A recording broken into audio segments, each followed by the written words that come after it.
Hey everybody, Michael Fisher with Pocket Now. Forgive the casual attire, but I was asleep. I was almost asleep when my colleague, Adam Dowd, sent me a text message, said, "You know what tomorrow is?" I said, "No, I don't." He said, "It's the 4th anniversary of the launch of the Palm Pre, the official start of the all-too-short WebOS era." But there wasn't any time in June 6th schedule at Pocket Now to get an extra video in. We have too much to do. We have a U-Review. We have Pocket Now Weekly. We have all this stuff.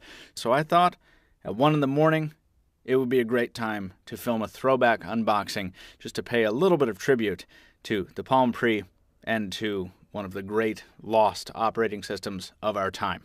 So, without further ado, and thanks to the prudent calendar monitoring skills of Adam Dowd, Pocket Now brings you a throwback unboxing of the Palm Pre.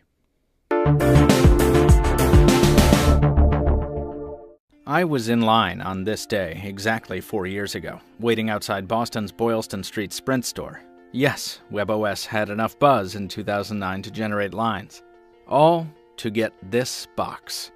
The packaging was made of premium materials that let you know that what was inside was valuable. Layers of high-density plastic that still hold up well to this day.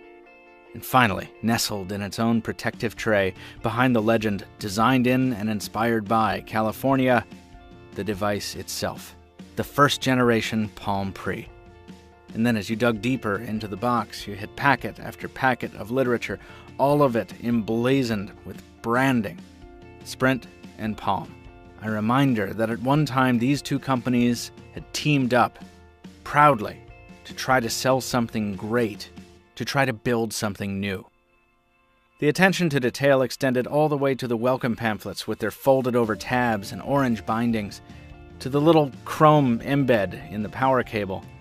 And while the screen protector has long vanished from my own Pre, which bears the scars of a solid year of use, the protector is still on the stock battery cover, which didn't see much use since it wasn't compatible with the touchstone.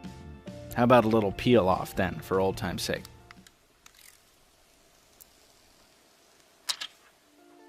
Slapping the old battery cover back on and putting the Pre face down, you can almost imagine it's 2009 again.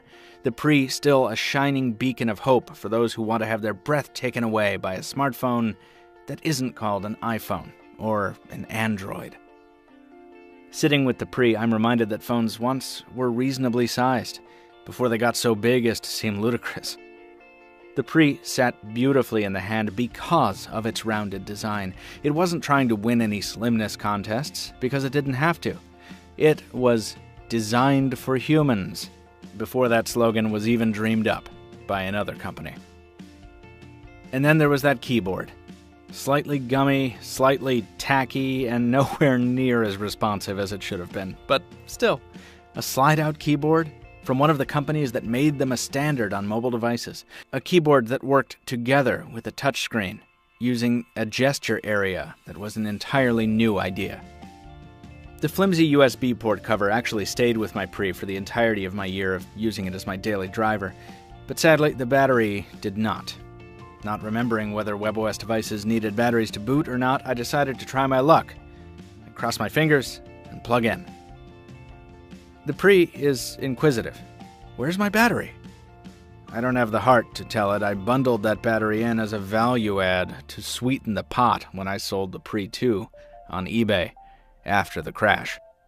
I would have to settle for popping an old SIM into the Pre 3 that our multimedia manager Jaime Rivera had graciously gifted me, knowing my love for the dead platform. And so that's what I did. The Pre's more recent, more capable, but ultimately just as doomed sibling came to life beside it.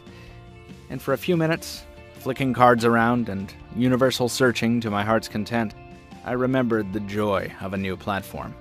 It felt like, and yes, this is mawkish, but it's true, coming home. I've moved on since then, of course.